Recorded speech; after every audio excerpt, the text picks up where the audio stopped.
What is going on, everybody? Nice to see you. Looks like we got someone in here. That's great. Good morning. I'm Alex Boots, Resident Impact System. So I help MSPs with their sales and marketing org. You've probably heard that many times from a lot of other agencies, but we like to think that we do things a little bit differently. Today we are going to talk about how come 75% MSPs that I talk to tell me that they have a lead volume or lead quality problem. It's very rampant, and marketing agencies have been around for quite a long time, and they have not seemed to really solve this existential problem in our industry of lack of volume of leads, or perhaps they are working with a lead gen marketing agency and the leads that they are getting in are just poor in quality. They're not qualified, they're not the right fit, or they don't even show up to the appointment. And there's been a very, very bad taste put in the mouth of most MSPs when it comes to marketing agencies. So we're not going to talk today about why my marketing agency is better. I'm not going to sell you anything about a marketing agency, but I've been working about the past year and trying to kind of cull through this issue and figure out how come this industry has this problem. And it seems like it's a little bit of a unique problem. Now, maybe some other service-based B2B industries would argue with me and they'd say, "Hey man, we got the same problem getting new customers." So maybe this talk today applies to HVAC or solar or commercial security or whatever other adjacent B2B service industries. But this is a very prevalent thing in the managed IT space. It's become a very commoditized space. So how do you actually break through? And how come all of these marketing agencies are charging thousands and thousands and thousands of dollars and the MSP is getting no result? As a matter of fact, I was talking to an MSP a couple weeks ago, and they're about a $4 million MSP, and they had spent $100,000 on marketing agency and lead generation um, process. They have gotten zero revenue closed from $100,000 investment. If I was a stockbroker, I'm like, "Hey, I'm going to sell you these stocks. You're going to lose $100,000. You're not going to get any profit. Buy these stocks." If I was to make that sale, you and I would be a complete madman. And that's essentially what we're looking at here. We have these MSPs who are going, "Hey, man, I just want to run my tech company. The sales and marketing gig, I don't know a lot about it. I'm not super proficient in it. Takes a lot of time and resources. I would like someone who really knows what they're doing, who can drive that. I would like you to handle that so I can focus on my company." But they have not been able to offload that competently to another firm. And I'm the type of guy, I like to call myself a bit of a Gnostic, Gnostic. I feel like knowledge can be obtained, and I feel like there can be an answer found for everything. And if you can get to the answer and the truth of something, you can start to solve some of its complications or its lies or its problems inherent with that situation. So I've started to kind of peel back the layers on this thing. How come they're not getting results? How come they're charging so much money and they're apparently not able to get you any prospects? So without further ado, looks like we got about 25 minutes. So this is going to be pretty short and sweet, but I'm going to show you a document that I have created called the MSP Sales and Marketing Flowchart. Ooh, that's what you should be saying right now in your seat.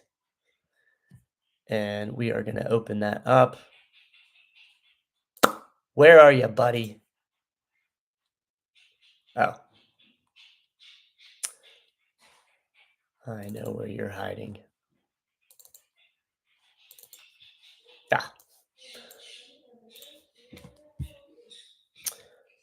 gonna share my screen. Da da da da. All right. So you're probably overwhelmed by many, many, many blocks. 13 blocks to be exact. Speaking of blocks, I think this is the block and tackling that has to be in place for an MSP sales and marketing org to succeed. When I say sales and marketing org, I mean literally the sales and marketing organization within your MSP organization. It's an org in its own sense. And just like when you order an Amazon package, say, hey, I want this cool straw for my kitchen. I want these cool, crazy twirly straws for Halloween with a pumpkin at the top. You expect that to arrive at your house. You have no further thought about, maybe it gets lost. But other than that, you're fully expecting that thing to arrive. But you're not thinking of all the different steps in between that has to happen for that package to arrive at your house. And if you were to order that thing and you were to know that there's not somebody over there sticking a shipping label on it, you would know it would not come to your house. If there's no conveyor belt to move it along and actually create the product in the first place, you would know it would never arrive at your house. If there was no warehouse to house it in, you would know it would never arrive at your house. If there was nobody to let the warehouse know an order has been made, it would never arrive at your house. So there's probably 20, 30, 40 plus steps that occur between you clicking the order button and that package coming to your house. Stuff on Amazon's web server. Amazon has to register the fact that you clicked and then notify shipping or whatever that they do that something's been ordered. So how come in sales and marketing, how come you would expect to get a product, a qualified lead, without putting all of the steps in place to get it? Why do we think that there's a shortcut to this? And I think that's the fundamental problem. There is no shortcuts. You have to have every single point in for that person to find out about you, flow through the organization, and come at your door, at your feet, ready to talk to you. And if I do have, I might have one of my sales friends on here, and he would say, "Hear, hear, amen," because he's a very, very hard worker, and he works the phones, and he knows that if you don't do steps A, B, C, and D, you're not going to get that person booked for an appointment. And there's steps prior that have to occur. You have to get the list uploaded. You have to get marketing. It's helpful to have marketing put out some ads and get some interest before he calls them. Now, he doesn't always need that for it to occur, but it's a helpful thing. So I'm going to walk you through some of these, kind of each step. And further on this slide is a breakdown of what each of these means. So if you'll notice at the bottom left, with the numero uno, is marketing. Marketing is where the whole thing starts. Marketing connects up to the second department I call new outreach. New outreach is in this unit called the Outreach and New Client Acquisition Unit. And what it does is gets attention. You have to get attention first. If marketing doesn't provide you with advertisements, creatives, ad copy, brochures, then how are you supposed to go out and get attention? You can call people up on the phone and introduce yourself. That's one way of doing it. But it's nice to have things that you can send and other ways that you can get attention. The new outreach department is responsible for taking marketing's assistance and going out and getting attention. Introductory resources. You have to have lead magnets. You have to have basic introductory materials about us pamphlet to be able to send to these people when they ask, send me more information. Send me more information is not always an objection. It is a buyer's journey, right? If you're going to go buy a car, are you going to go research that car? Are you just going to show up at the lot? 95% of people are going to research that car before they show up at the lot. So why do we think in IT services that we can, strong arm them into a meeting with no information? Typically, we can't. So you got to have introductory resources. And then you have Department 4, which is business development. Business development is responsible for turning that interest into engagement, into a first-time buying customer. So in this department is things like webinars, things like information sessions, things like, hey, come do this free thing, get some value, and then I'm going to close you as a first-time buyer. These guys are also responsible for strategic partnerships, going out, establishing referral partners, different ways that they can go out and turn interest into engagement into first-time buyers. Now, moving on, as we flow down this block and tackling, we get into what I call the assessment and readiness services unit.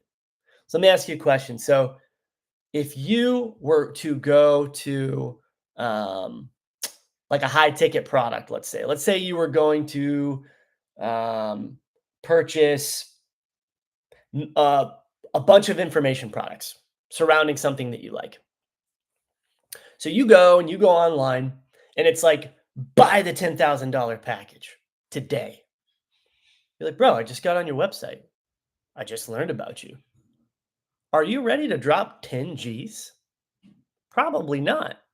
So why in IT services do we do this thing of getting them onto a first-time call, business development, getting some engagement, and then going, buy managed services? It's like, dude, you're trying to sell the Cadillac on the first call. Like, slow down a little bit. This is a trust and relationship game. So just like if you're going to go on the website, you're looking for some information products, hit you with the 10K high ticket price, that's not going to work very well. But if it's like, hey, $10 a month, $19.99 a month, you can sign up for an entire slew of things, and you're going to get your feet wet, and you're going to get some introductory information, things that can help you today for $20 a month. You're like, hey, that's an easy purchase. Not too much risk for you. There's not too much perceived failure for you. Let's say you spend the $20 and it sucks. Oh, it's $20, whatever.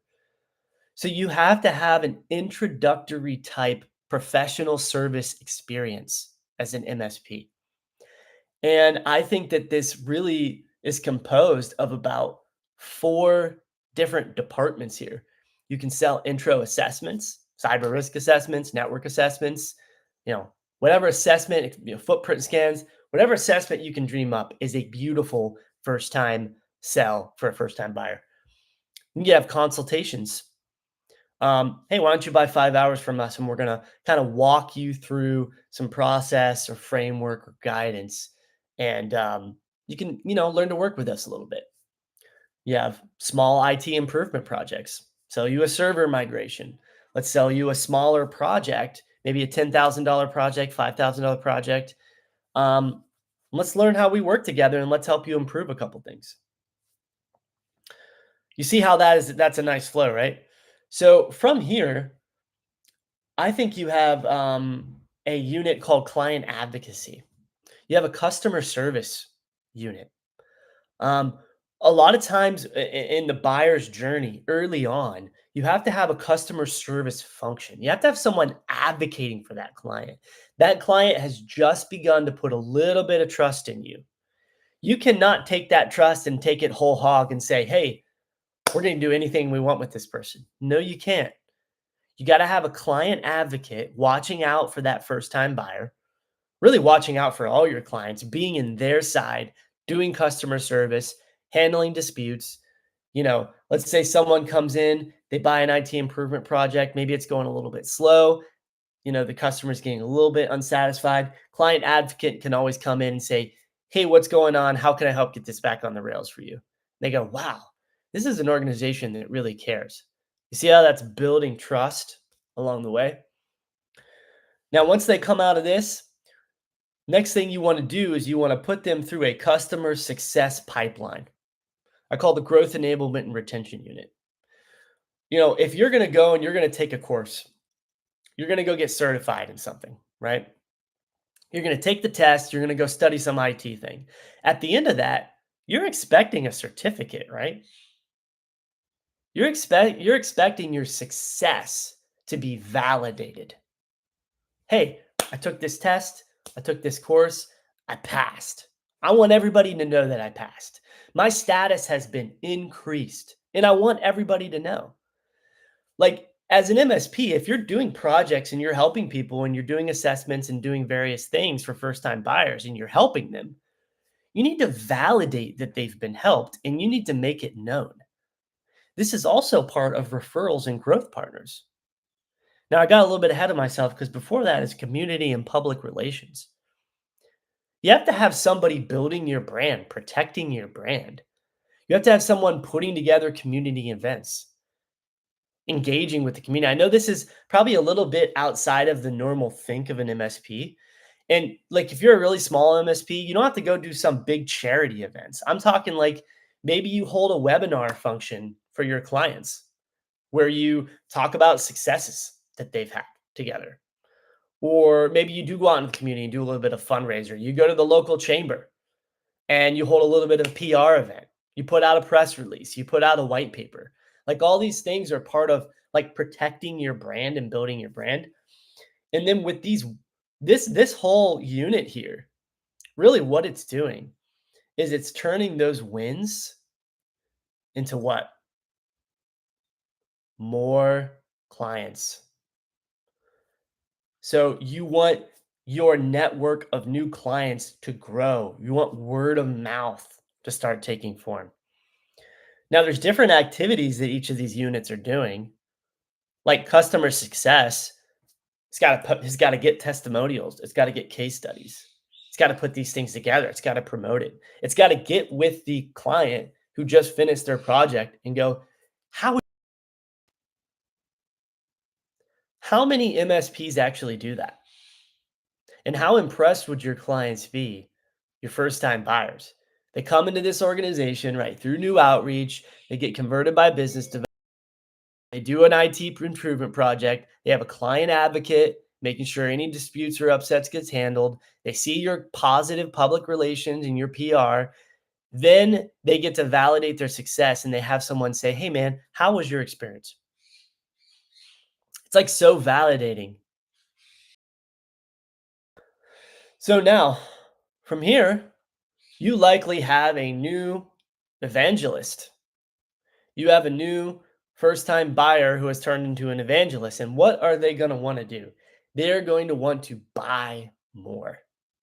So, where do they go in the organization from here?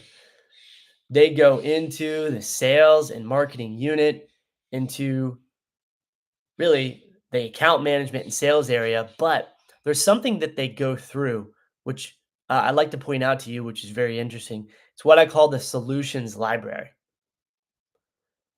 So, the solutions library is responsible for making your expertise and your intellectual authority known. It is a collection of your solutions that you can make known to the market and show those why you're competent, why you're successful, and in the same time also educate and help them. So this could come in the form of books that the owner has written. This could come in the form of guides or manuals that you have wrote technically, like an Intune implementation guide or how to do XYZ IT solution.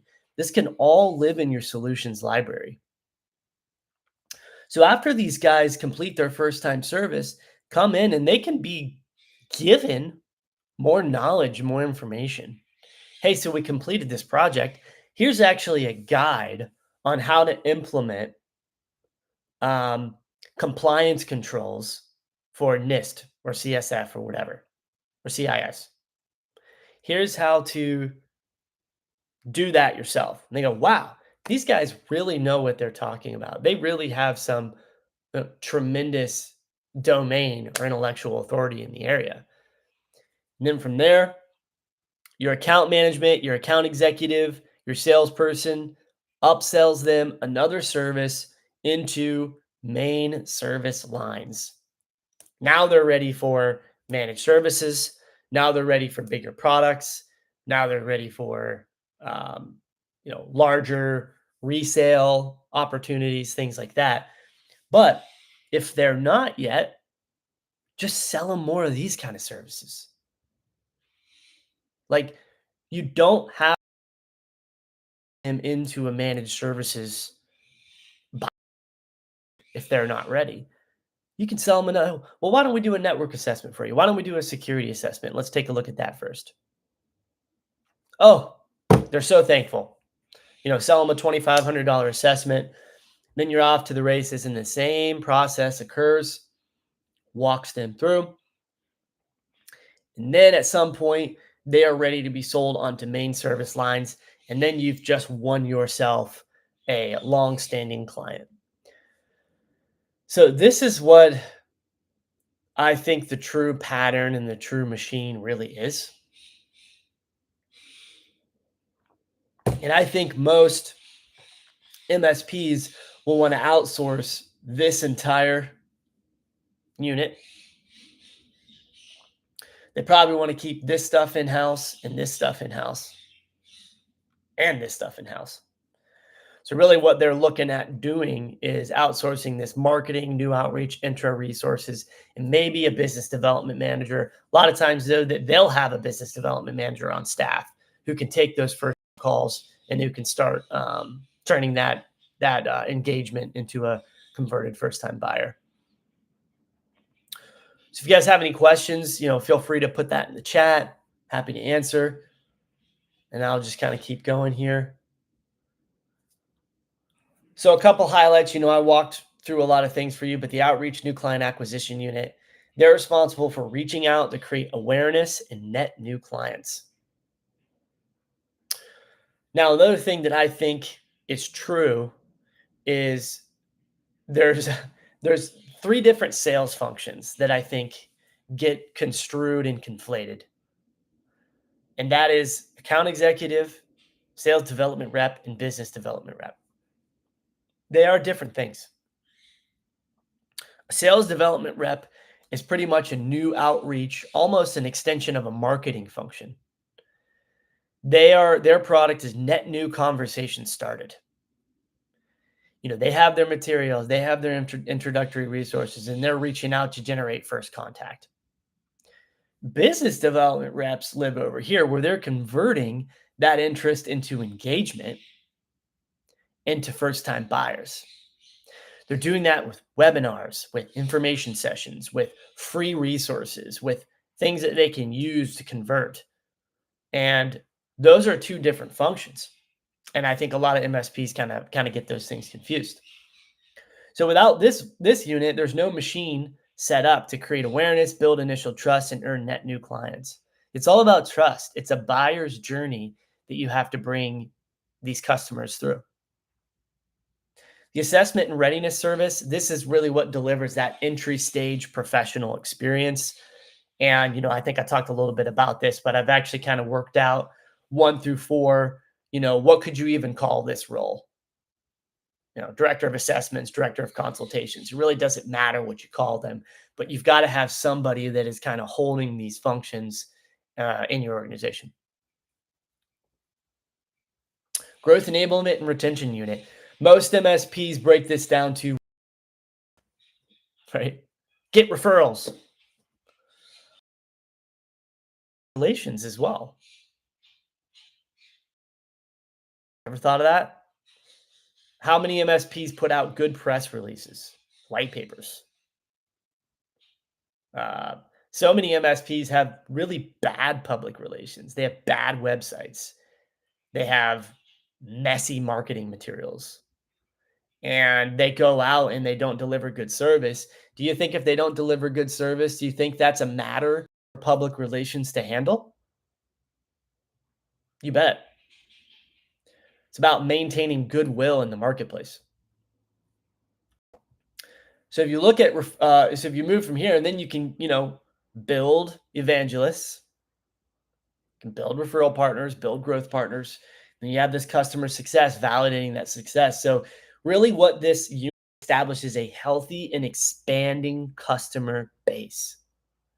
This unit services the customers. It's not just about give me referrals. It's like we're going to validate your wins. We're going to service you as a customer. Then the sales and marketing unit. This is the heart of your MSP's revenue generation machine. It works in tandem with the outreach and new client acquisition unit. Marketing provides materials, provides the machine behind the new outreach unit.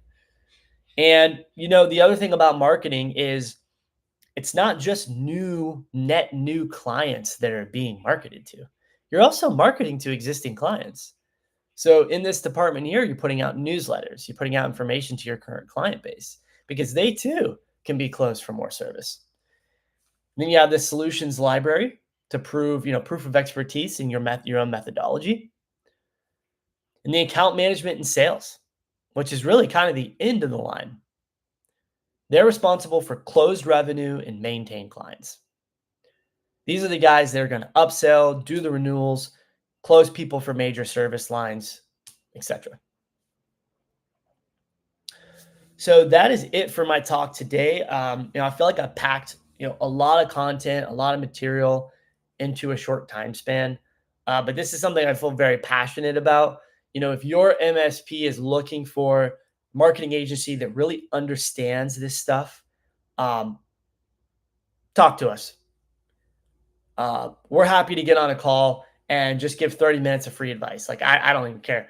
This document, I'll make this document public and just give this out because I know most people are not going to implement this anyway. Right. So anyway, it's been fun. Thanks for coming. I'm going to go ahead and end off now. I'm sure everybody's busy on a Wednesday morning. And, thanks for coming today.